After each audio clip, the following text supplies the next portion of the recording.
All right, Nick Elo. How much money did you make last year? Made about $350,000 last year. 350,000. Yeah. And that is because of all the L's at the end of the year, huh? That's with basically not buying after, the end of June last year. When things basically hit the fan, everything stopped. I had 17 flips. I took L's on probably 6 or 7 of them, and probably lost like negative, lost like 220,000, I would say, on those. 220. Yeah. And how many flips did you buy last year? 29. No, I'm sorry. 29. Yeah. 29 flips. Yeah. And then were any of those wholesales, or is that not including the wholesales? There was no wholesales in there. So that's actually kind of like one of the learning lessons I had from last year into this year, is to have a little bit more flexibility. So, while we're on this huge bull run, you're pretty much incentivized to buy everything. Yeah. Because the day you buy it, the next week, basically the property went up in value. So it didn't make any sense to really wholesale anything, because, you wholesale it, you think the ARV is going to be 450. That guy flips it for 500 or 520, and then also just personally, I'm like, oh man, like there's all that missed opportunity cost of making more money. So that was no wholesales. That was just me with my own money and my investors. And the only thing that kind of saved me this year from, taking some L's was really that there's 2 buckets. Deals that were really good deals, like easy deals, you're going to make money no matter what you do. I would put my investors in those deals, because just me personally, I'm like, I would feel terrible having someone lose their money. And then the deals that are tighter, or like, you can't justify the ARV because you're like, well, I think it's 400, but the numbers will say otherwise, or there's not any comps. Yeah. I would take all that stuff down. So what ended up happening is when everything stopped, basically all the deals that I had my investors in, we still crushed it. And, they're like, oh, this is great. And all the deals that I bought were like either made way less than I thought, or those were the ones I'd lost money on. And so it was kind of a weird balance, because, I'm dealing with like through the rest of the year trying to get rid of the deals that were bad deals that were great deals, and now they're just like okay deals. And, my investors are like calling me like, hey, like when's the next deal? What are we going to do? Like, this is great. And I'm like, yeah. So talk about your investors. So what investors do you have? Just people organically that reach out. So family and friends, just like people like realtors I know, they'll be like, hey, my cousin has, a couple million he wants to invest, what can we do with that? Just organically that I've met. And are they doing just gap funding, or are they funding the whole entire deal? Almost all of them are just funding the whole deal. Yeah. I don't really do a lot of gap funding at all. And are you putting like a certain percentage down? Are you giving them a percentage flip? Like, how do those deals work? Yeah, everybody has a different thing. Some people want a percentage, like maybe 10 to 12% return on their money, annualized. And some people will go for the equity split. So I'll do like 50-50 with them. But they usually have to have, a decent amount of cash, because I'm not going to do like, I'll do that arrangement if someone has something where we can do many flips together, not just like one deal usually. So I really just ask people what they want. I would much rather just do the straight interest. So interest? Yeah. Yeah, but the equity, the 50-50 is like way better, because, a deal that maybe we'll split 40 or 50,000, maybe the interest on that would only be like, I don't know, 8,000 or 10,000. But if they split 50,000 or 40,000, they're making definitely more than double what they would have made. It's interesting to me that you said it's better because you instantly looked at it from their perspective, which says that you're a great person, because maybe that means I'm a selfish asshole, but I only looked at it from my perspective. It's worse for you as the flipper. Oh, yeah, I didn't even think about that. I don't know. Yeah, I guess. Because like you're giving up more money. If it would only cost you 8,000 interest or 25,000 of the profit. Right. At least it limits your downside, but it seems like you're taking the investors on the ones where you have minimal downside, and then you're fronting the whole bill on the ones where it's more risky. Yeah, I mean, that's true. From our perspective, they're taking less risk, but from their perspective, I view it as like they're basically trusting me to do it. So yeah, maybe you could say, hey, you're buying it 35% under market value. Like, how much risk can they possibly have? Yeah. But from their perspective, they're like, well, you bought the property, it's in your LLC. I can't do anything unless, I guess you can go back to like, the note, the deed of trust, the operating agreement, however you have it set up. Like if something goes wrong or something happens to you or you disappear, my money's stuck in this property. Yeah. I mean, hopefully there's still outs with stuff like that, but to use investors on a lot of it, and I'm really surprised that you still go with the 50-50. I think you should reconsider that a bit. But for the ones where they are funding it, are they doing 100% or do you have to put any money down? For those that they're doing 50-50, I don't put any money down. Okay. And the ones where they fund the whole thing, are you putting like 10% or you just do the rehab? I'm not putting any money down really with investors. Oh, with anything? No. So is there some deals that you use like Kiavi or Anchor or anything like that, or do you only use investors for everything? Right now? Yeah. So right now, I still do deals with my own money. And I have done a little bit of more gap funding this year.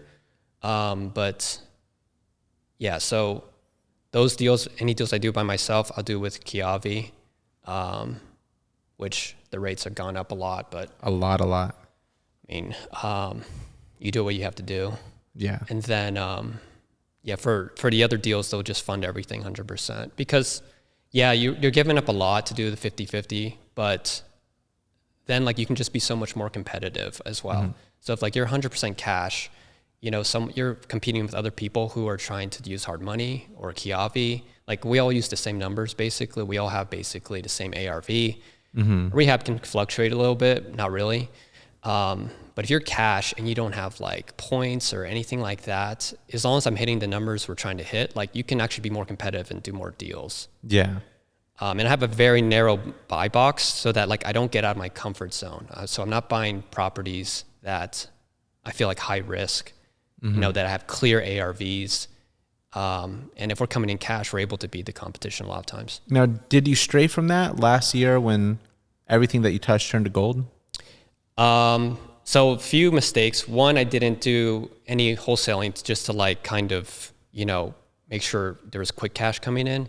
Two, I made a mistake that I'm not going to make again was I didn't have enough contractors. So there would be like, I would buy a property and like, oh, okay, well, if this property waits 3 weeks to get started or like, that's fine because you were incentivized to wait 3 weeks. Yeah. Because the property might have gone up 10,000 by you just waiting to start the construction. So I kind of got lazy with that. Now, to be fair to you, that was a problem that everybody had last year.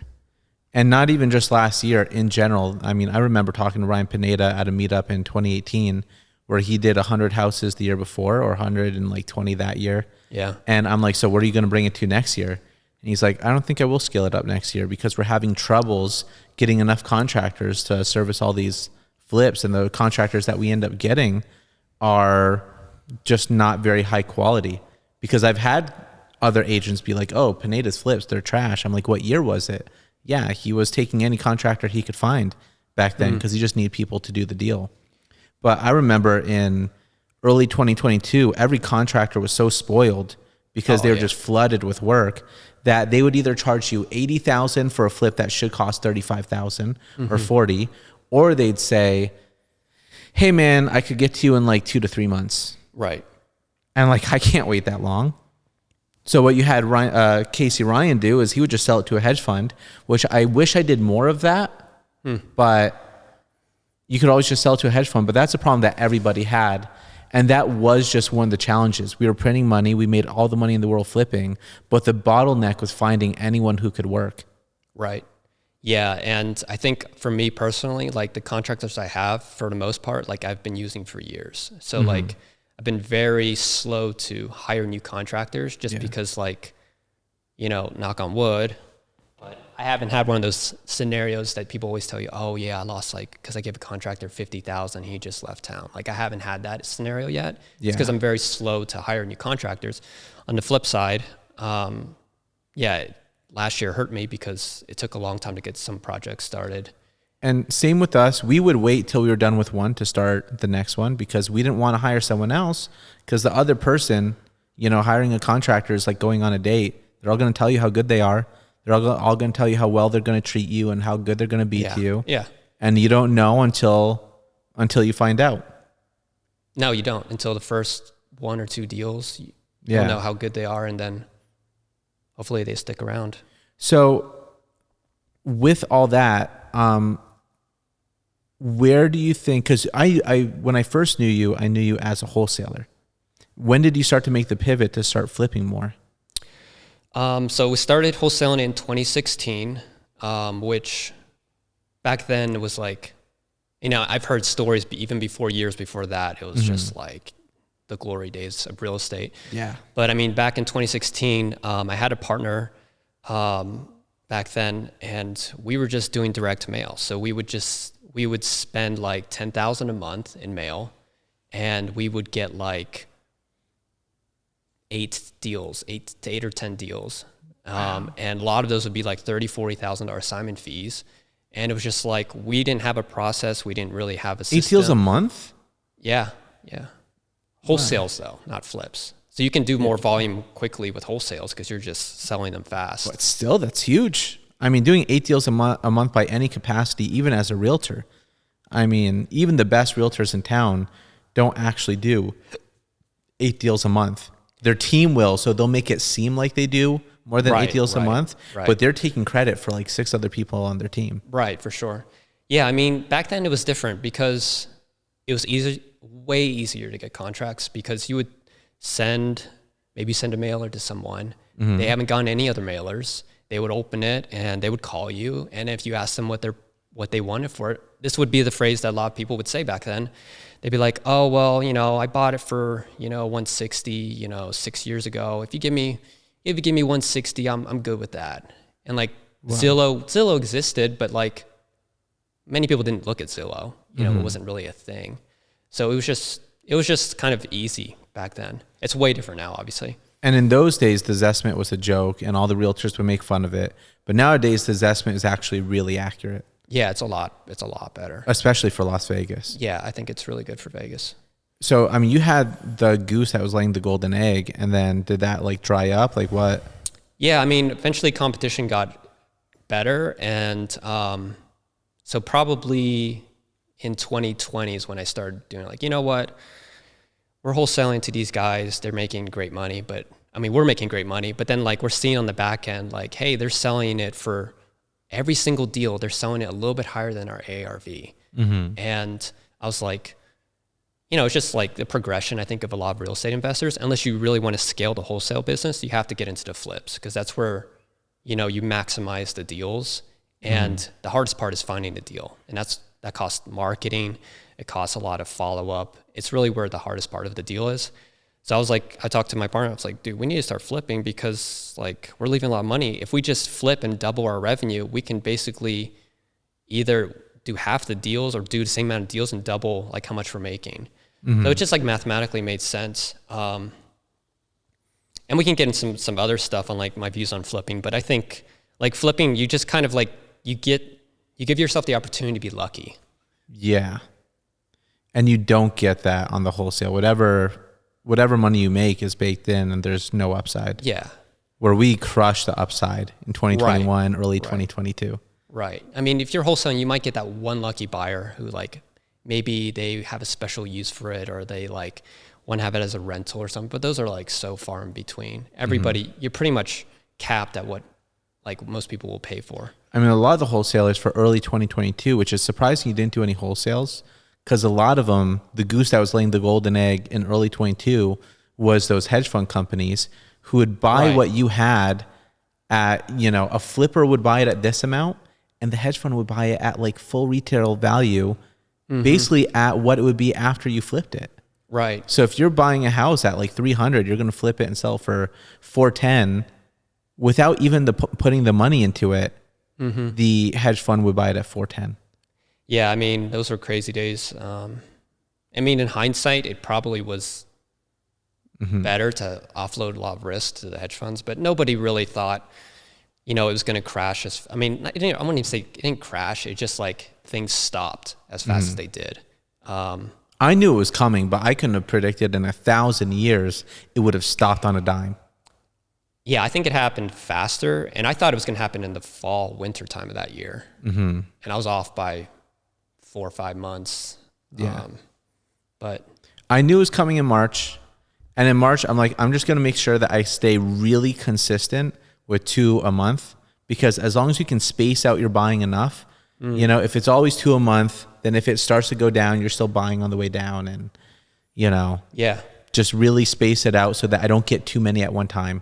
I knew the only way I could get severely burnt is if I bought 6 in May or 6 in June, and then, none in November or December, where it was like an awesome time to buy. Yeah. What do you think the biggest mistake that you made was, either that year or in your whole career?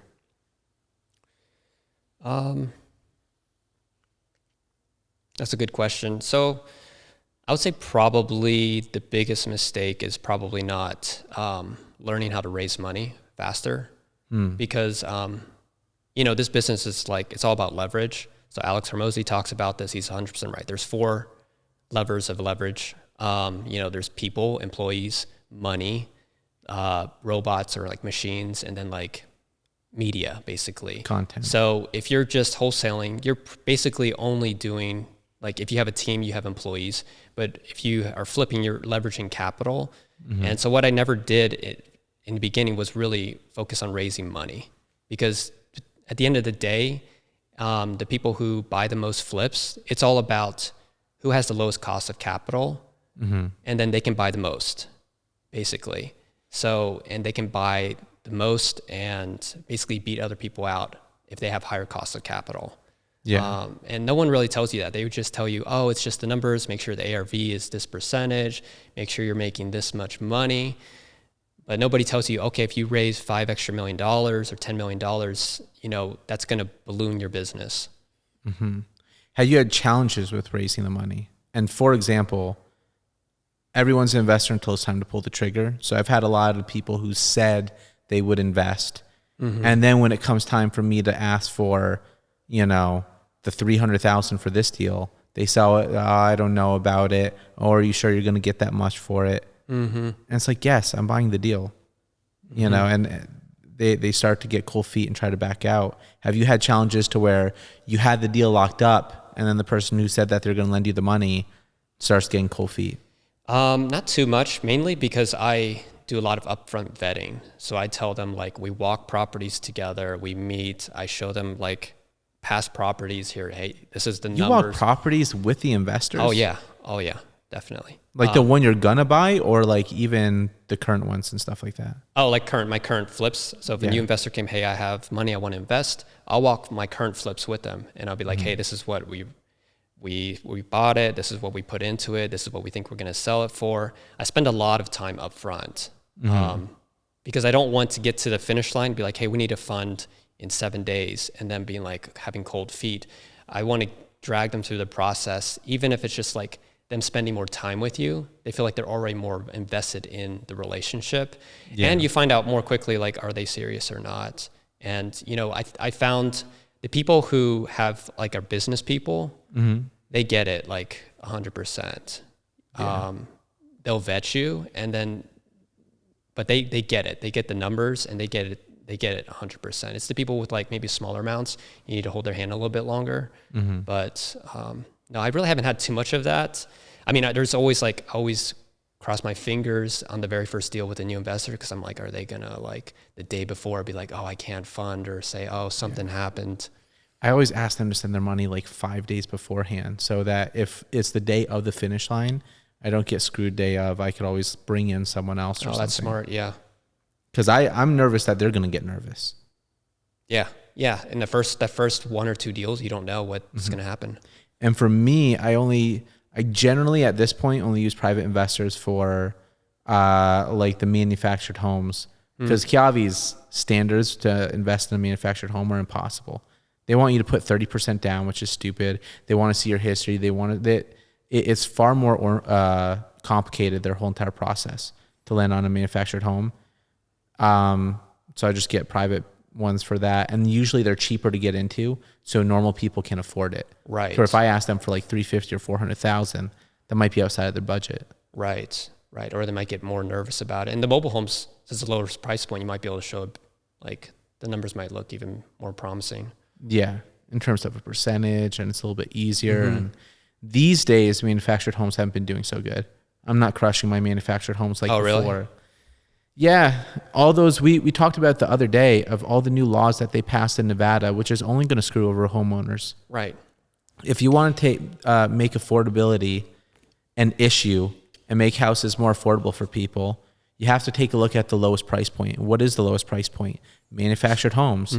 So if you're going to make sure that we have to have all these extra standards for manufactured homes, and instead of $5,200 to get it converted, now it's $15,000 and 3 months of my time instead of $5,000 and 1 month of my time. And not only do I need to charge you for the $15,000, I need to charge you for the additional time. So I'm just not even touching them, especially if they're not converted. If they're not converted, people are like, "Oh, Jay, this is such a big, a good deal. You're still not going to buy it." No, dude, even better. Yeah. I need 50% at this point.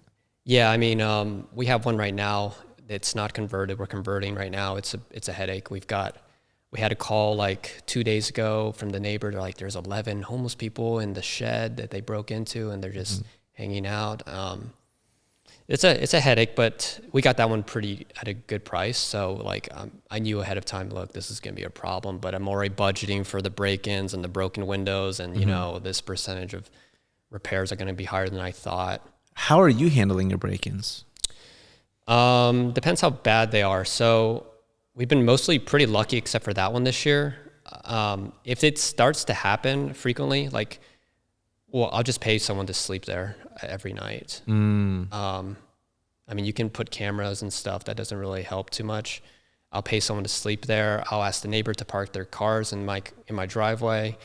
And usually if you have someone sleeping there and they come back the first couple of nights, and then like once the cops come and like arrest them a few times, most of the times they'll stop, because after they get arrested one time, then, you know, they can be, the second time they come back, they can go to jail. That usually stops them from coming back.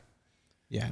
John Bob handed me last night 2 trespassing tickets from the deal that I bought from him, because he had to get 2 people kicked out with Metro. Wow. Yeah. Jeez. And we got broken into a few more times on that one too. But like, I wish I'd gone to this with Casey Ryan, but Casey Ryan was the person who taught me about dummy cams. Have you ever used dummy cams? Occasionally, yeah. I don't use it consistently. Yeah. They have slowed down the break-ins because they look so fierce. They look real. They blink red. So you think it's... Okay. Yeah. They have the battery and it blinks red, and that adds to the effect, because you might miss it if you're not looking. But because it's at nighttime, it's blinking red, you think it's actively recording. And man, it's scary. Yeah, it's worth it for what, like a $20 fake camera? $20 each. And it really makes them think twice about it. Now, if we get broken into anyways, now we're putting up the real cameras or having people sleep there like we're having at like 1 or 2 of these properties. But, you know, I've really noticed that it slowed it down a lot. Yeah, I should probably try that. Yeah, I mean, pretty much, I think the most important part, though, just backing up a little bit, is really you just need to budget for that. If it's certain areas, I don't think some people know that, hey, this is going to be a high crime area. We're going to have break-ins, and, you know, that can significantly impact your budget. Especially there's like 3 different types of people who will break into your property. The worst one is really like the professionals. So those are the guys with trucks, with tools, and they'll break into your property whether they have cameras or not and steal your appliances. Yeah. Those are the ones I'm like the most nervous about. How many times have you had that happen to you? Maybe like 4 or 5 times. Yeah. 4 or 5? Yeah. And it sucks every time. We're getting our pool equipment stolen more than anything else, because in the backyard, so it's the easiest to steal. Yeah. Who knows what they do with that stuff? I don't even know how they can. It's so expensive these days that they could sell each one for like $1,000 each. Not to give anybody any ideas, but yeah, I guess that makes sense. But I could buy used pool. We've bought used pool equipment from one of our shadier pool guys. And then I'm like, did they just steal this from somebody else? Like, who knows, you know? Yeah. Cause why are they giving it to us for like $300 each or $250 each? But So you think it's hot? Maybe they need to get rid of it or something. yeah, I got to double check the serial number. But you took a path that was so untraditional from every person who is flipping houses. So most people who are flipping houses are people who are either like me, high school failed them, you know, they didn't do well in traditional structures. They have to do something for themselves. They can't work for other people. They flip houses because flipping houses is just all common sense. You don't need a degree for it. You don't need anything. You just need street smarts. No. For you, or they're contractors who are like, oh, you can make more money on the investing side. Right. For you, you had an actual real corporate job in like what, Washington, D.C.? Yeah. So right out of, stepping even before that, I would basically consider myself overeducated. So I did 5 years of college, undergrad. Mainly I studied that 5th year because I met my wife, who was my girlfriend at the time. I was like, you know, I'm just going to take an extra year because I wanted to hang out longer with her because she's 2.5 years behind me. Yeah. So I was like, hey. Good investment. So I was like, okay, I'll just hang out. And then I got my master's in economics from Georgetown. So, you know, really just going through college, like I had no concept of money. So like my parents, they're super hardworking, but they would never talk about money. You know, so I had really no idea how people made a lot of money. You know, we would drive through these streets, these big houses, and I'd be like, how do these people get these houses? And basically I went through my whole childhood being like, to have huge houses and to be super successful, you either have to be like an actor or you have to like invent something. You know, that's what I thought. I didn't know that people could have businesses and like be super successful. Like it wasn't in my brain. So when I'm going through college, I'm like, yeah, I'll just get a job, like $50,000 a year. That sounds good. Like I had no idea what that was. I didn't even know that was a number, like how much that was per year. And then how much was your debt from the economics degree? So I was lucky in undergrad because I had for some reason, even the 5th year, they let me, they basically paid for my tuition, but I had a scholarship for academics. Oh, wow. So I didn't pay for anything undergrad. And even the 5th year that I just stayed, they were like, oh yeah, we'll pay the extra year, which I was like, okay. So a smart guy. But if you went into economics, you had money was on your mind, right? I mean, people who go into economics are people who are generally motivated by money. So you didn't have a concept of it when you're younger, but that was definitely your focus when you got into college, right? Is that why you got that? Yeah, I knew I wanted to be financially successful. And I was like, okay, well, if I'm in economics, maybe I'll learn how to get a good job or learn how to make money later. Yeah. What was the goal to be when you got into econ? Just to get a good job and make as much money as I could. Was that like as a financial advisor, I have no idea. I didn't have any idea. It was like my 5th year in college. I still had no idea what I wanted to be, which is why I really tell people, like, I don't think a lot of people should go to college or they should reconsider it because looking back to, what we do right now doesn't require going to college. It basically requires arithmetic and basic skills. I don't even know how to spell arithmetic. So yeah, so you see, it's not even that. You've done how many houses? Over 100 now. So you don't need to spell arithmetic. Yeah, and you didn't even get roped into all that debt either. So everybody else who has an econ degree for 5 years, they have over 100,000 debt right now. Yeah, until I got my master's degree, I got accrued like 40,000 for a 1-year degree, which was like. Which when you're that age, you don't even think about loans. You're just like, oh, like I'll pay that off until you realize later, like, was that a good investment? Yeah. You realize it wasn't. So yeah, basically I got my master's degree, got a job at Fannie Mae, which I don't know if you know who they are, but basically they were creating a secondary market for all these mortgages. So the loans would be originated at some local bank. They would sell the loan to Fannie Mae, and they would package it up into mortgage-backed securities and sell them off to investors. They were basically at the epicenter of where like everything crashed in 2006. So I went to work for them. Afterwards, I was making like 85, I think like 90 something thousand right out of grad school. Oh, that's good. So I was like, oh, this is good. And So I thought that was good. And then, but I remember one moment that really changed everything was I was sitting around with my coworkers and we're just talking, like just having a beer, hanging out, whatever. And they're like, where do you want to be in 5 years? And I was like, well, I want my boss's job, like keep progressing up the corporate ladder, make more money, whatnot. And my boss at the time was probably making, no one really knows for sure, but you kind of know what everyone makes. I was like, he makes like 250,000, 300,000 a year. And they're like, dude, there's no way. They like laughed at me. They're like, there's no way you can have his job in 5 years. It's going to take you like 10 to 12 years if you're lucky. And I was like, I'm like 23, 24. I'm like, dude, I can't wait like that long to get that amount of money. So then I started just trying to figure out other ways to make money. Yeah.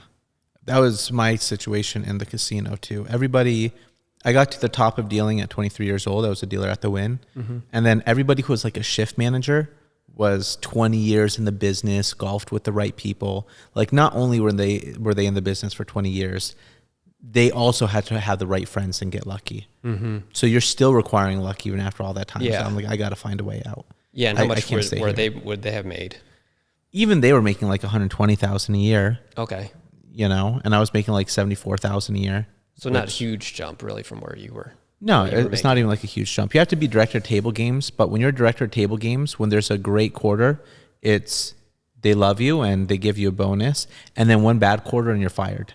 Wow. So director of table, and maybe it's 2 bad quarters, but anytime that the casino needs to make a change, they fire the director of table games. Or anytime that there's a new manager from the other end, they fire the director of table games. Wow. So when you get up to that level, you get 1 year of making 400,000 a year. And we went through multiple director of table games because anytime something bad happened, it was their fault. So you have to fall on the sword. Yeah. And then what if there's a recession and just naturally gambling is down that year? Yeah. Maybe they're out of a job. But you have to show there is no market conditions. Heads have to roll. If you're a corporation, you have stockholders, then if something bad happened, stockholders, they just care about the end result and they want to see that something happened.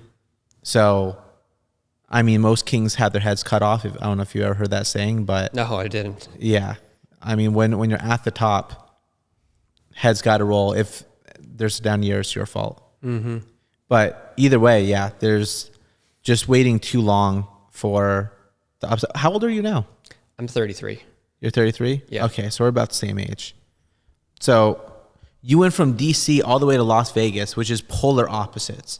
Like everybody in DC is overeducated, really smart, into politics. Las Vegas is all casinos and strippers.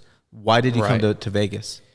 So basically, this is exactly how it happened. I just went to my desk. I was like, okay, I think people in real estate do well. And I was working at Fannie Mae, so we're like kind of in the real estate business, but not really. So I was like, okay, just like real estate. I was thinking like something about real estate in Google. And it was something came up about like real estate was doing really well in Vegas. Yeah. So then I talked to my girlfriend at the time. I'm like, hey, what do you know anything about Vegas? And she had family out here. So what I ended up doing is I got a job for a home builder out here because I was like, okay, I still want a job before I kind of like do something different, but like something even closer to the business to understand it a little bit. And then once I figure it out, then I'll jump. So that's what we did. I worked for a home builder. I was working in their land department, figuring out, what parts of town to buy in, what parcels to buy, how much we would make every deal. It was a super, super, super interesting job. I loved it, but the pay wasn't that great. So I did that and then just kept networking. So I was networking and educating myself for like a full year and a half before I did anything. And how did you network? Where did you find it? I was going to RIAs. So like, I think that's how we met at the Outback RIA like years ago. I was going to all the RIAs, all the little meetups, meeting people. And I met my partner at the time and we kind of just got to talking. We did one deal, made $10,000 and I was like, okay, I don't have to do too many of these to make more than what I'm making right now. So I'm like, let's just do this. So I just quit my job and went to full on into wholesaling, basically. Nice. How did you even hear about wholesaling? Was it the RIAs? Did you have an idea of it beforehand? So I found about the RIAs, but really just typing in like Las Vegas real estate, it takes you to bigger pockets, and then you start going down the rabbit hole of bigger pockets and you learn about wholesaling and buying holds. And obviously when you don't have a lot of capital, wholesaling makes a lot of sense because you don't need a lot of money in the beginning. Yeah. If someone's getting started right now, how would you tell them to get started? I would tell them to get started wholesaling just because, well, first network with a lot and just try and partner with someone who's established. So either work for them for a little bit, try to add value. If you're personally wealthy, maybe you can work reverse. You can work with a flipper to maybe kind of partner and like learn the business slowly, but find ways to be valuable to established people, which is kind of how I did it. Like, I think it's a lot harder just jumping in 100%, even if you're taking courses and like educating yourself.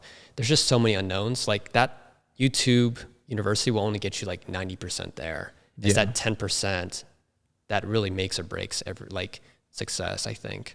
Yeah. And you hit it on the head with the RIAs because everything online is just generalized knowledge.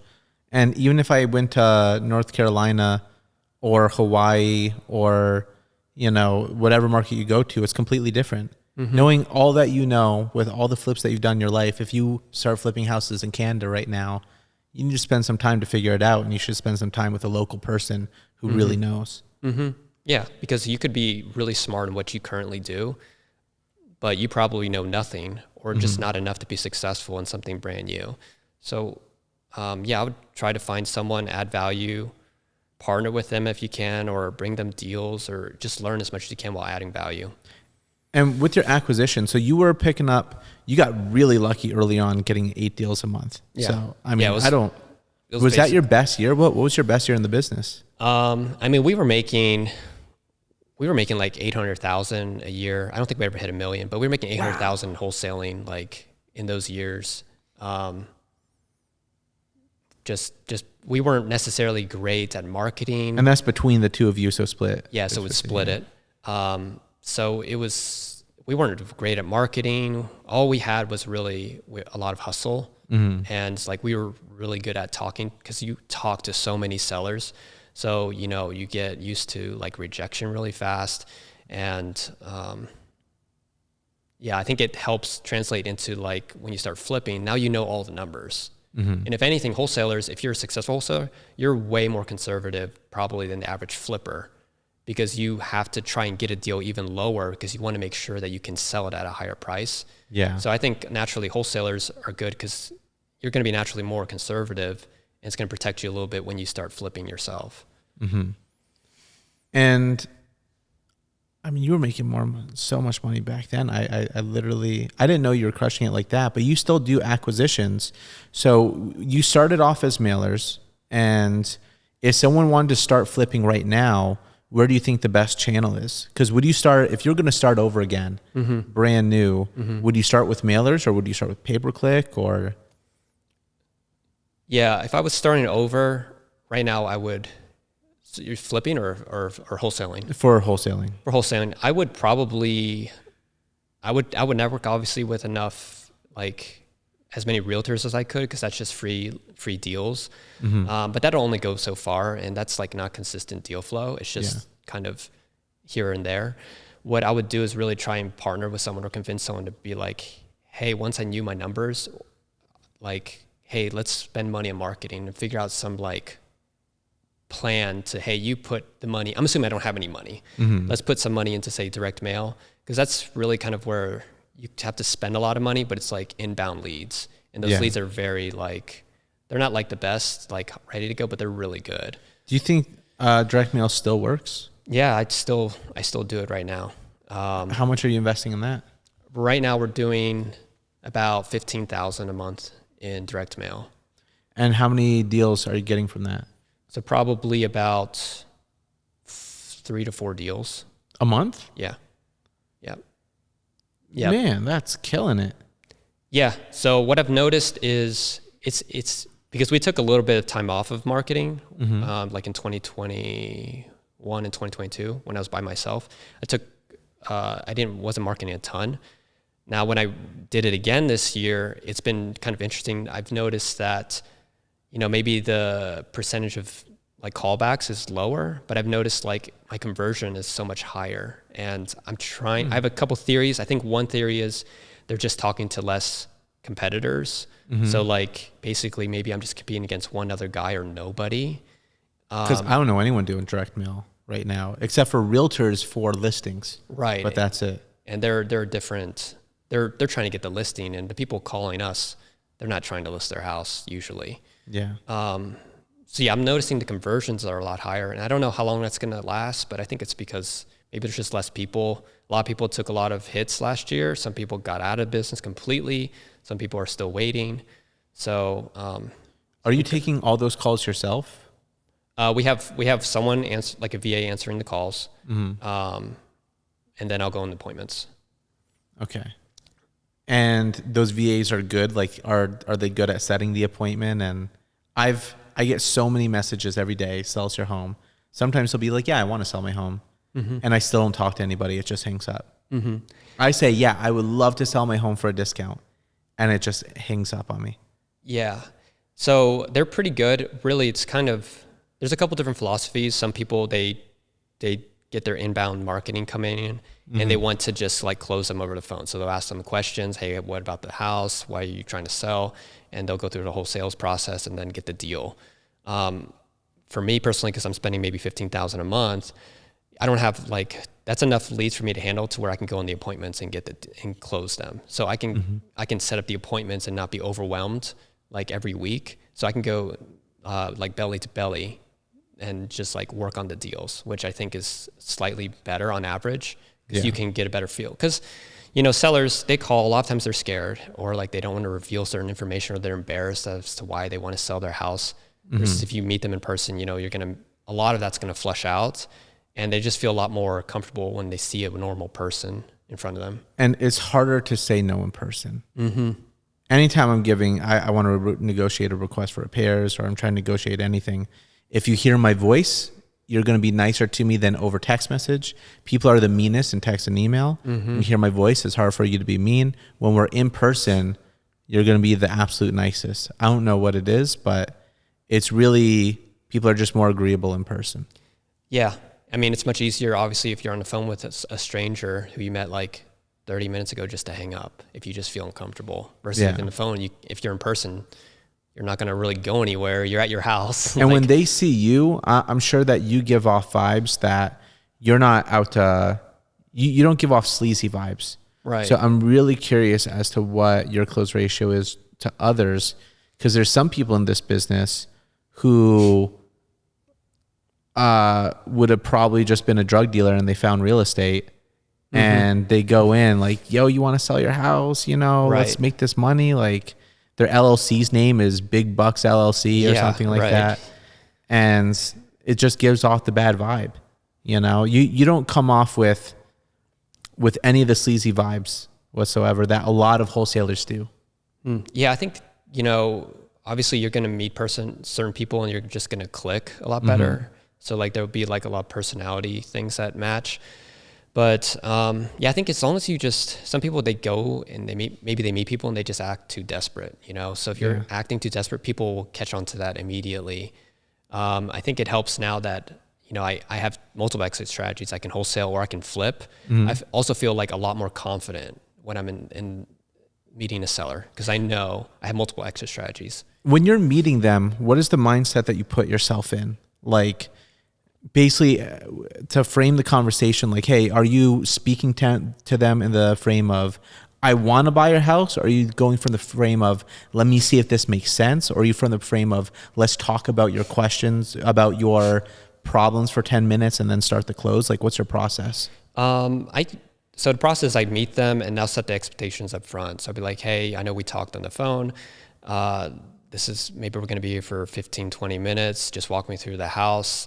And I let them walk through the house. And then like, I ask them questions. Then I'll ask like, hey, why are you trying to sell? You know, what's wrong with this? You know, just natural conversation will come up. But I don't like come in like, hey, I'm trying to get the deal. I just tell them, hey, I phrase it to them, hey, we're meeting here because I'm giving you an option and it's just an option in your tool belt. And they feel really comfortable with that because then they feel like they can say no later. Yeah.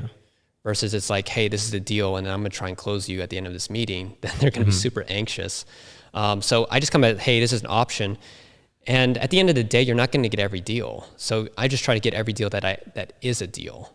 How often do you walk away and then they call you later and then make it a deal? Or you call them back like a week later and then make it a deal? Pretty often. I probably overbook the appointments just because like you can even build a lot of rapport in person. That and this wouldn't work if you were doing even more marketing and you just couldn't handle going to as many appointments. But even just meeting them, they'll be like, okay. They'll be like, oh, well, let me think about it. Or like, no, it won't work. And they might meet with someone else and maybe they just don't like them, and then they'll call back. So it happens pretty frequently. In the mastermind that I'm in, Collective Genius, which is all for flippers and wholesalers, they're really big on, you go on every appointment. So a seller says, hey, a seller's house is worth $400,000. They're like, hey, I'm only going to sell it for $400,000, nothing less. He says, you go on that appointment. And then when you're there, they're going to talk about their problems. You're going to talk about like, hey, I'd hate to throw this number, but you know, when we buy it, this is how much we put in. This is how much is going to be worked on the back end. The only way we can make money with this is if we come in at this number. I know you're going to hate me for it, but you know, this is when you see all these numbers, this is the only way we can make it a deal. But after talking to them and seeing their problems, how they just have to sell, once they're in person, it still ends up being a deal, even though on the phone they were posturing being so high. So even though they postured like it was only 400, nothing less, they end up buying it for like 280.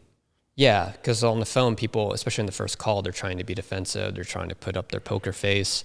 Yeah, I'm a big believer. Maybe not, I wouldn't say go on every appointment, but like everything that sounds like there's any motivation, you know, like any like real motivation, I'll go on that appointment. Even if they're like ARV's 400 and they're like, I want 380. I'm like, okay, great, I'll go on that appointment. Because you still could get like a listing referral out of something like that, or yeah. And do you send it off to your wife is a realtor, right? Yeah, but for those, I just refer them out. My wife is a realtor, but really she just lists some of our flips. Yeah. Just to save money on the listing commission. But yeah, I'll just refer those out. I'll just say, hey, come meet a really reputable realtor that I work with. They're a great person, and they'll come and close the sale. Interesting. So, yeah, I totally agree. Go to the appointments. I think if you have the bandwidth and you're not overwhelmed with leads, I would go to the appointment, because even if they're not like, oh, that ARV is 400 and I want to sell my house for 280, you know, those are going to be there's not going to be a lot of those calls. Yeah. For all of who you choose to send the mailers to, like what are the things that you're looking for? Equity in home, age of home. Equity in home, absentee owners the response rate on equity absentee owners has been really high lately. I feel like it's because a lot of these people, they've owned their house for 20 years and they still can't believe how much, you know, real estate's appreciated in Vegas. And that sends the mail to California or Chicago or wherever they live, right? Yeah. They're not in Vegas. Probates have been pretty good as well. When they are absentee, you don't even go on the appointment, right? Do you just close it all over the phone, or do you walk the property? Do you walk with the tenant? Yeah, so even if there's a tenant, if I feel like there's motivation, I'll even walk it with the tenant there, just to like, because then the seller just feels like they're further along in the sales process. So like they feel like when I offer them a low number, it's because, oh, I saw the property and like your tenants really tore up the house, and they all know the tenants probably tore up the house. But the fact that I saw the property, they actually believe you more than when you offer that price that maybe is lower than they want. They're like, oh, well, then I guess this is what it is. Yeah.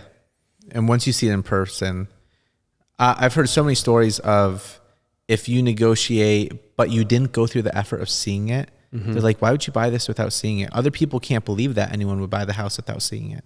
So they want you to see it. They want you to walk it. They want you to go through with it to know that you're real. Right, because they don't want you to get through the escrow process and maybe they think you're going to back out or something like that. So yeah, I mean, maybe, I'm not sure if it's the most efficient thing to meet, like see the properties if there's tenants in there. But the way I view it is going to properties or talking to sellers, that's the highest money generating activity you can have in the beginning. Can you change it versus what the ARV is? Are you only sending it to like under 500K ARVs? Yeah, I'm only sending to under 450.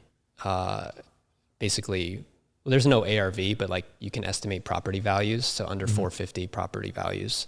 Okay. And there's a lot of mailing houses now that they'll know like, hey, what the values, what they estimate, like their Zillow. Yeah. They have their own Zillow, and you just tell them, hey, under 450, take out anything above that. And they're spot on close enough. With getting 3 to 4 deals a month, like one of the things I love when you're going one-on-one with a seller is you can kind of do a little bit more options than what a wholesaler could. And because it's you, when you're doing like a subject to, certain subject twos don't really work when you're a wholesaler, or some seller carries, and it's just harder to negotiate it. But do you ever negotiate subject twos for yourself, or owner will carry, or novations? I haven't. I've done a few of each of those, not a ton. I just haven't found. It's been hard to like convince sellers of that. And the last year is the best time, right? The best time that there's ever been since like 2015 or 16. Right.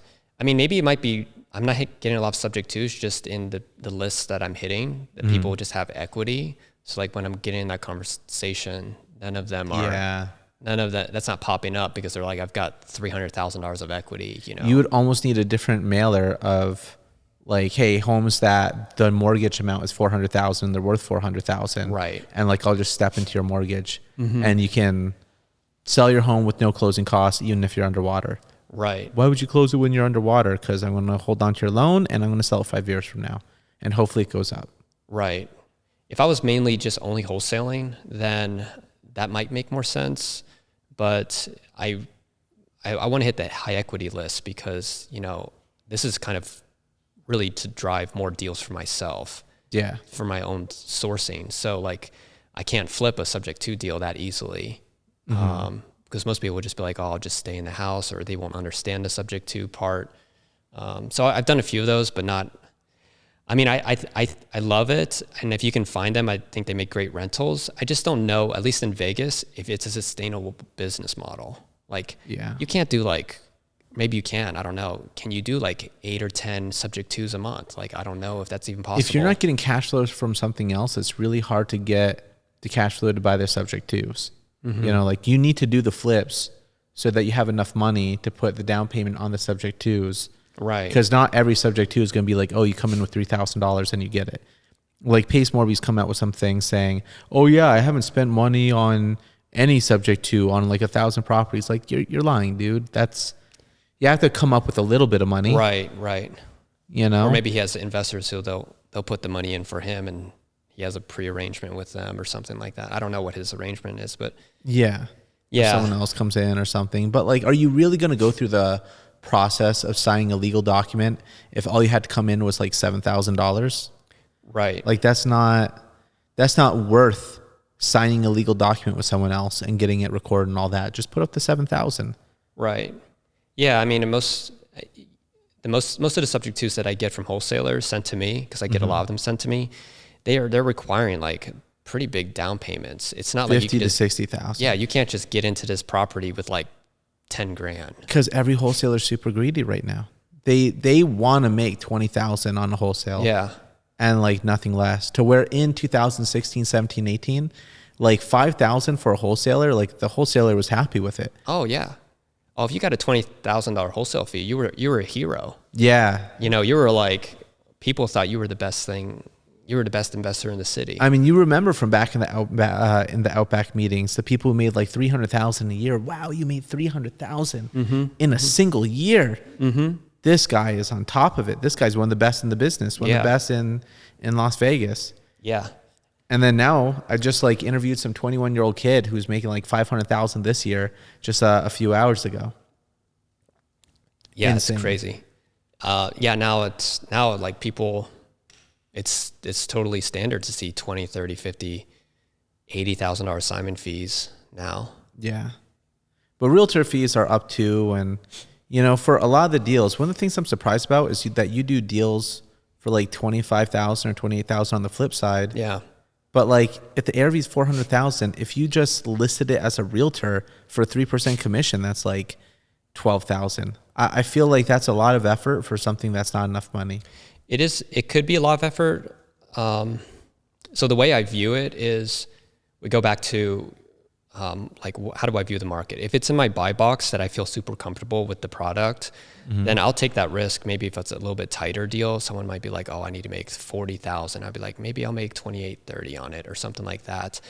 Because if you look at the Vegas market, and this is very market specific, this strategy probably doesn't make sense in a market that's more of just a stable market. Like, the market goes up almost every year. So from 2016, when I started wholesaling, I noticed every flipper always sold it higher than what we thought it was every single time. So they were making extra money. The big caveat is 2023 is not almost every year. 2023 is a very bad year. Yeah. I mean, I'm still able to get more than, I'm finding the appraisals. That's the biggest part right now. But yeah, I mean, I did the numbers basically on, because I was, when everything crashed at the end of last year, I was like, okay, you know what? I don't know how long this mess is going to be. Maybe this is just going to be a buy and hold era. I don't know. So I was going to originally go back to my investors, be like, hey guys, the strategy now is let's just deploy all of our money and buy and holds. And when the market bounces back, then we'll sell off or we'll refi or do something like that. Kind of like in a mini fund like structure. Interesting. So I researched the top 10 zip codes that all the hedge funds buy in Vegas, because there's a lot of them. And if you go back to 2016, when I started, the average appreciation in each zip code was 10 to 12%. So if you're flipping, basically I'm willing to take a gamble on some tighter deals if I like the area or like the product, because I know it just gives me more chances to be lucky. Like, yeah, maybe I'll make 28 on that, but maybe I have a 75% chance that it's going to be 35 or 40. If it's super easy, I would be okay with it. And to all those people who did like $15,000 flips back in 2011, 12, 13, 14. Okay, yeah, they go to auction, they buy some condo for like 80,000, or they buy a house for 80,000. They would sweep the floors, they get the carpets cleaned, and then sell it next week for like 115,000. Yeah. So they only made like 15,000 profit, but it was so easy. They went in and basically hired a cleaning lady, and now they're making 15,000 profit on it. That it was so easy and repeatable that I can get that. But for a lot of our flips right now, they're generally more involved flips. But if there was a flip where all I had to do was just kind of like how foreclosures were in 2012, just go in, carpet clean it up and list it for a bit more, I would do that if there was that little effort. Right. But are you doing full flips for those, or are you just doing like the low effort ones? It doesn't matter as long as like I feel comfortable with the property. If the work is a lot, or if it's like just like carpet and paint like you talked about, mainly because like the contractors I work with, like I work with them for years, so like there's not a really lot for me to do. They already know what flooring we're doing on most of them. Like I mean I'll pick the colors on every house, but then they do everything else. So like I just basically manage them. So I'm really not doing a lot of work. They might be handling more work, but that's built into the budget. So yeah, I mean, I don't think it's a big problem. I mean, it's a problem when the market completely stops, and if there's a big crash, then obviously this strategy isn't great. But I look at it from a number standpoint. If you're willing to lose some and win some, I think on average you come out ahead way more than you lose. Yeah.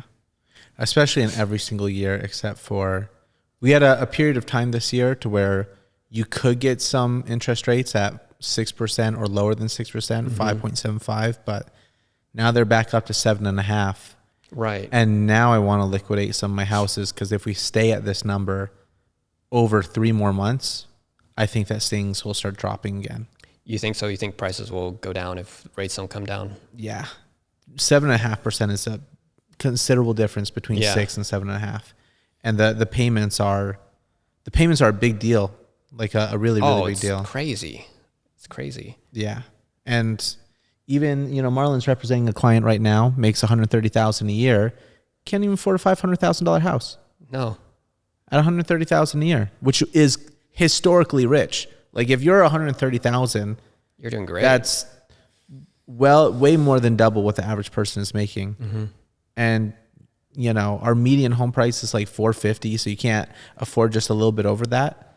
It's a bad time. Only the richest people can afford a house right now. Right, or people moving from out of state. So California coming here, they have a lot of equity from their other house, so they're either able to, they're okay with the rates or whatever because in their mind they have a ton of equity, or maybe they can buy down the rates. Yeah, I don't know how people afford it with rates. And they're moving here because everything here is cheap compared to where they're from. And like Americans move to, Mexico or Philippines or Colombia because everything there is cheap compared to here. But an economy is broken when the only people who can afford the stuff there is the people from somewhere else where it was more expensive. Right. That's like a definition of a broken economy. Right. And I don't think our real estate market is healthy to begin with at all. I don't think it's affordable. It's not healthy at all. But I don't know if it's going to go down, to be honest. I don't know if it will. It'll be interesting if something breaks first. Right. And then right now, 10-year treasuries are higher than what they used to be because you could go into a money market account and get 4.6% interest rate. Yeah. Risk-free, no chance of losing anything, no risk whatsoever. Or put it in 10-year treasury where you're stuck there for 10 years and get 4.27. Yeah, I mean, I think I was getting emails this morning from Wells Fargo. They were like, hey, come put your money in here, you get 4.68% or something. 4.68 risk-free. Yeah. That's insane. It's crazy. So why would anybody do anything else, especially with the cap rates on the rentals right now? Right. That's one of the concerning things. I hope, and then the last CPI report, things didn't go down whatsoever. In fact, they went up. So there's nothing really driving it down, which is concerning. Yeah, I mean, I do think it'll go down soon. I think it's just taking a lot longer than we all thought. Because, there's energy prices are really pushing CPI, which is actually funny that we're even having this conversation because when we started, nobody was talking about the 10-year treasury. Where's the 10-year treasury? People would be like, what's the 10-year treasury? Nobody cared because from 2008 all the way to 2018 when we had the taper tantrum, interest rates didn't, or the Fed didn't change interest rates once. The Fed kept interest rates at essentially 0.25 for a 10-year period of time. And then they increased it a quarter basis point 3 times in a row. And then we had the taper tantrum. And then we go a full year of 2019, and then COVID happens, and then they drop it to 0. And, but when we got started, everything was so consistent for so long. Yeah. Everything was so consistent. We didn't have the ups and downs. And that's what, we were talking to some of the guys before, how in the last 3 or 4 years, 2019 is down, 2020 is down at first, and then it goes up, and then 2021 is up, early 22 is up, then it crashes down. And then this year, I feel like it's riding a wave, Interest rate had a little bit of relief for a few months, and then we go to 6% or 5.75, and then now it's up to 7.5%, and I can't sell a house. Yeah. And we're going into the months where real estate is historically the weakest, right? The winter months, close to December. Look at all the statistics. The least amount of homes are sold in December and January. Are you seeing the properties that are sitting, are they a certain price point, or are you seeing for you just across the board for you? Under 400,000, I can't keep it on the shelves. And then over 400,000, I can't sell it. Right. Like over 400,000, we're going to accept everybody's coming in below list price. And I'm listing it very fair. I'm the sexiest house on the block for the best price. And I still can't get an offer, and people are coming in for lower. Yeah. I think it's just everybody, even though there's nothing for sale, everybody wants a deal. Yeah. I just feel like they want a deal. They want, even my parents, they're trying to buy a house to move out here. They're trying to get a deal in every house, and they're buying like in the 700 to 800 range or something like that. They're trying to get a deal. They're like, they're not going to pay list price, no matter what the list price is. I got a house I could sell them, but they should get a deal. There's no other buyers at that price point. Right. And buying at that price point right now is super expensive. But don't you think if the second rates go down, like I personally think we're just going to see this market just go to the moon. Yeah. There's two events that could happen. If they thread the needle correctly, at every single break point, there's another group of people waiting to jump in. So right now rates are at 7.5%. There's a group of people, let's call it 10% of people, who are like, hey, as soon as rates get to 6%, I'll buy a house. There's a group of people that says as soon as rates get to 5.5%, I'll buy a house. As soon as rates get to 5%, I'll buy a house. As soon as rates get to 4.5%, I told all my people, man, if rates get to 4.5%, refi as soon as possible, right? As soon as rates go to 4%, then they'll buy a house. But at what point do the hedgies come in? Because the hedgies, as soon as they jump in the water, everything's going to skyrocket up. But they're all not going to all jump in at once. But I think all the hedge funds will jump back in when we're at 5.5% to 5%. That's when we'll see hedgies are dipping their toe in the water, but they're still getting extreme discounts. They want to buy at 85% of ARV right now. Okay. With doing nothing to it. So they're still more aggressive than average flippers, but they're just... Yeah, if there's nothing to it. But I mean, for some of the houses, they're coming in lower than the flippers. Okay. And then Casey Ryan talked about that a few days ago, to where he loves that they're going to get an offer from an iBuyer because they know that they're going to anchor them low because they're buying so low right now, especially after their request for repairs. Oh, interesting. So if there is some trouble with it, then they'll come in lower. Okay. But I think at each break point, someone will come in and then it'll just raise the value of everything. But it's very difficult to thread a needle, and that's why they call it threading a needle. Right. And, you know, it's like grabbing the rope and then lifting it like that. A lot of the effects from raising interest rates don't happen till 6 months later or 9 months later or even a year later. Right. So we haven't seen any of the tail end effects. We saw some of the immediate effects. It's more expensive to buy a car. It's more expensive to buy a house. What about all the businesses that didn't open? We went from 3.5% unemployment rate to 3.8% unemployment rate in just one jobs report. 0.3% is huge. But here's what people don't get. When things stop, when things fall, they fall 4 times quickly. When things fall, they fall 4 times more quickly than when they go up. That's true. So as soon as people get nervous, they don't spend anything. Yeah. We had a technical recession earlier in the year, but it was the best recession ever. People were still going to the Wynn. They're still going on planes. They were still going to Aspen. They were still going to Hawaii. It was the best recession ever. They were still in restaurants. Yeah. When it's an actual real recession, because people don't even know what that feels like right now. When people are actually genuinely nervous, they don't spend a single dollar. Yeah. They don't go to Starbucks. They don't go out to eat. They don't go on planes. They don't go on vacations. They're nervous about their future, so they don't spend a single dollar. So if there's an actual real recession, how fast those chain reactions happen, unemployment rate will go from, let's say it gets to like 4.3. Yeah. It'll go from 4.3 to 7.5 in the course of 3 months. Well, I mean, if there's 7, I don't know if they'll let it go to 7.5. If they go 7.5, I mean, it's hard for them to stop it. When it starts happening, just like inflation started happening and they reacted way too late, so inflation was so sticky. Once we start having the downtrend, it'll have so much momentum behind it. This is a big fucking economy. Imagine a big truck. There's a lot of weight behind that truck. It's hard for trucks to stop. It's hard for trucks to speed up. And if you want to get a truck to slow down, it takes a lot of effort and a lot of force. Well, once it's already slowing, you can't stop it. They won't be able to stop it. Yeah, you're right. I think you're right. I mean, you know, I don't think anyone has a crystal ball. I think all the economists or the experts, which, I mean, technically my first job out of college, I was an economist, which basically, in my view, if you're an economist, that basically means you don't know what's going to happen. You're just saying, even though people overemphasize how much, you know, your guesstimate is. Yeah. I think it's going to fall. Every recession happens faster than people think it will. But then what's going to be the Fed's response? So then, like, how there will be pain, but then how long will the pain be? Because when the Fed cuts, if there is a significant recession, they're not going to cut like, quarter rates.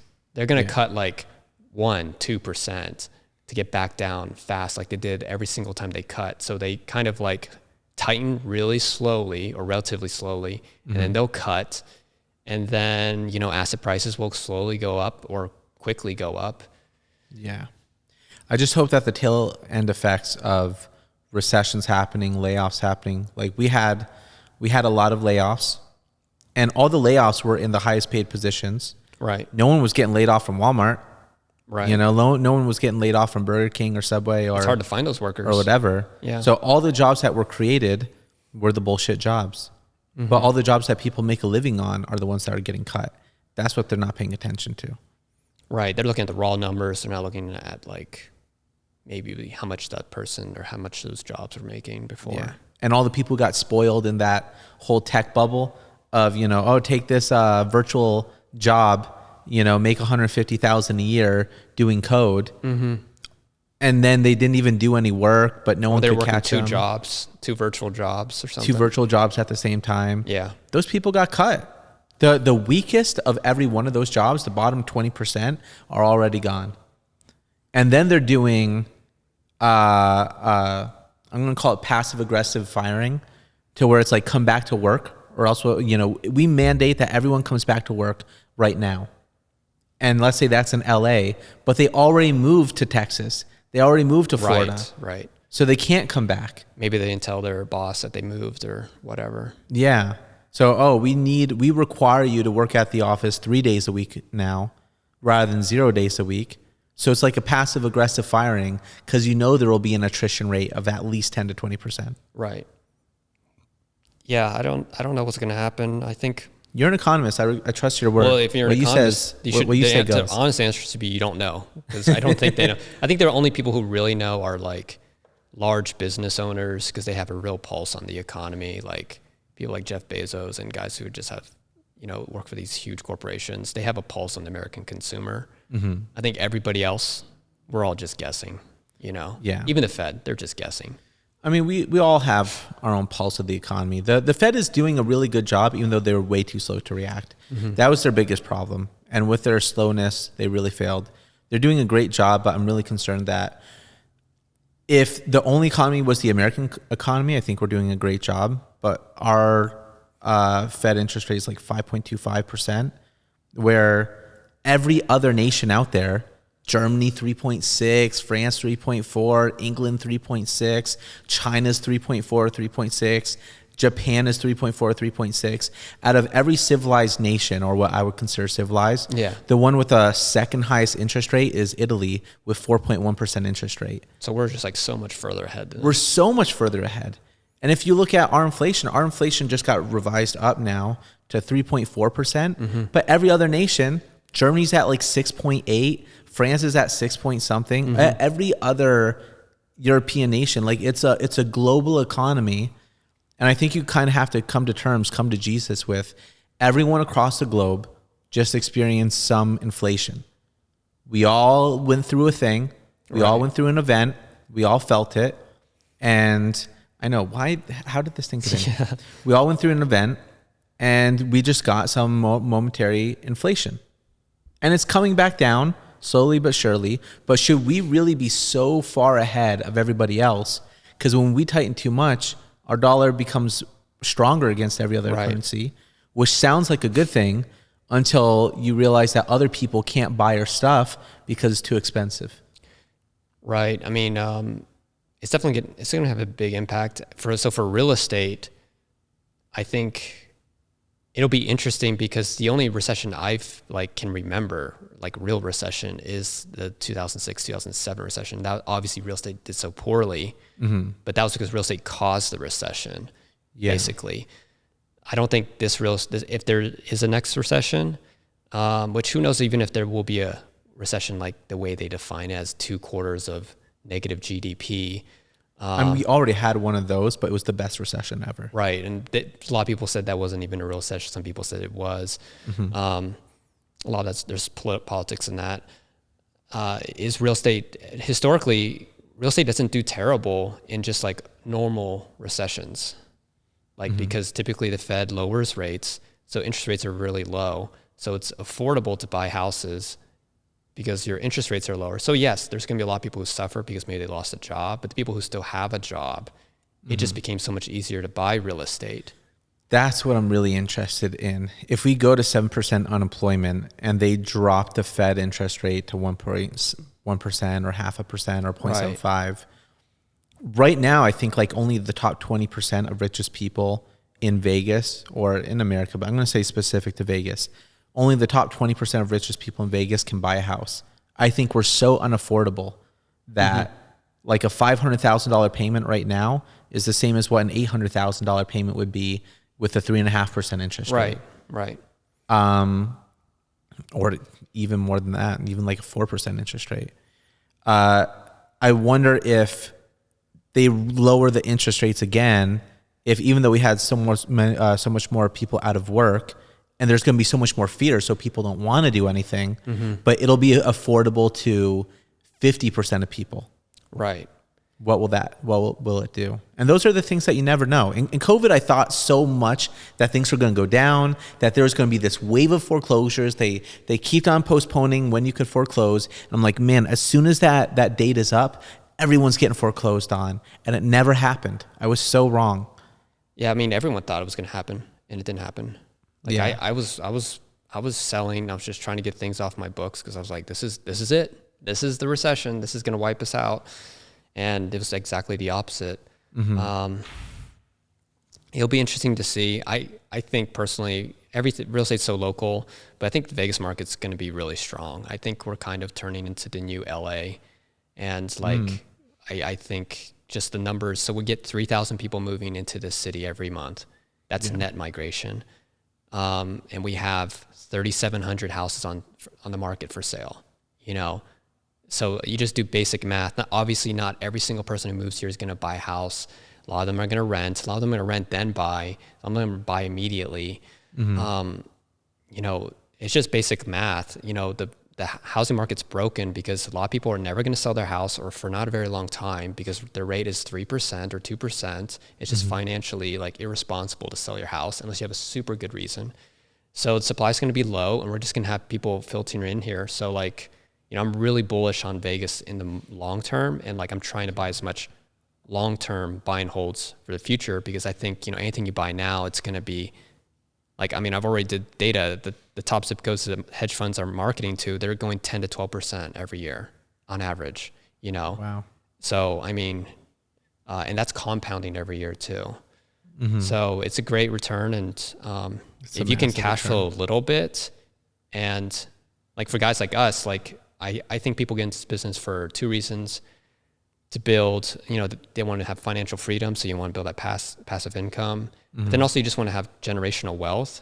And so to create generational wealth, you know, if the market goes up 10% or even say 7% annualized every year, and you're young in your 30s or 20s, like where are you going to be at in 50, like when you're 50 or 60?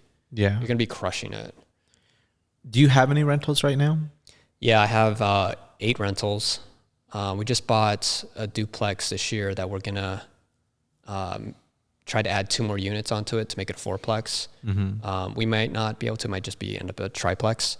But yeah, that's my next thing. Is just this year is all about like creating more cash in my account, and also just trying to pick up some rentals. So I'm trying to buy as many, you know, small multifamily stuff that I can, and just like, hey guys, if it's my own money, obviously I know the game plan is just hold it. And if I have investors, I have one partner on that duplex. It's like, hey, we know if we hold it, you know, this value could double in maybe 5-6 years. I mean, I'm not sure, but it's going to go up a lot. I was about to ask if you're using partners for that, but are you using like subject twos or seller finance for that, or just a normal refi, like probably buy it, flip it, and then refi it? So that one was, so I was already buying it at like kind of a flip price. So I think we bought it at like 230 or 240. The ARV was like 330. And I was like, look, I lose a little bit because I bought it with Kiavi. We're losing a little bit every month, because the rents, we have to raise the rents. So actually this month we're going to raise the rents on the current tenants. And then it's going to take us maybe like a year to add 1 to 2 units onto the property. So that one's kind of... You're going to add units onto it? Yeah. So it has land to add. That's why I wanted to keep it, because like we can make it as a 4-plex potentially. How are you going to add units? Well, you can either add Like it containers or like build an addition or like... No, just like add on to like either build another duplex on the property or like just like continue it. It's like one building, just continue the building, 2 more units. How much do you think that would cost you? I don't know. Probably like, I'm guessing like 180 to 200, maybe like 180 square foot. Okay. And then, I mean, you'd probably end up getting like 1,400 a month for each unit, or maybe just 1,200, depending if it's in the hood. And I mean, that follows more than the 1% rule, even though you don't get that money until probably like 9 months of building. Right. So we're okay with like losing a little bit of money every month because it's like, we're already, if we wanted to flip it, we could flip it. But yeah, those Vegas is a weird city. Like I wish there was more of these duplexes, fourplexes, sixplexes. There's not a lot of them. They're all in the bad areas. Most of them in the bad areas. But if you can find them, like people love buying them. Like they'll buy them. You'll see them on the MLS. I don't know how they're paying these prices. They're not cash flowing at all. I got stuck with one from JC and Antonio. It's a complete shit box. Oh, you still have it? I still have it. Okay. I make money off it, but I blame them for it if you ever talk to them. Okay. But I should just sell it. I was going to sell it when interest rates were lower, and I'm like, I might throw it on market, but it's really a piece of crap. It's god awful. But the people who live there have been there for like 8 years, and I want to just kick someone out of a place that they've been living for 8 years, but I can't rehab it until they move out. Oh.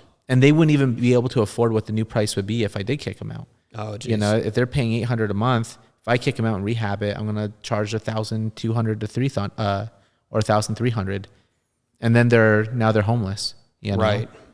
I just don't want to do that. Yeah. But I make money every month. Yeah.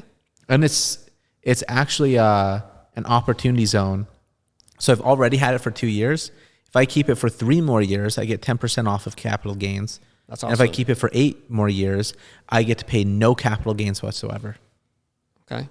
So just hold on to it for, 8 more years? 8 more years, and then I'm 42. Seems like a long time. Fuck. I don't want to do that. It's so bad I don't even hire a property manager because I don't think they would even... I think a property manager would come in and be like, dude... They'll just quit or something? Yeah, they're just... Like, this doesn't look like a place that people can rent out.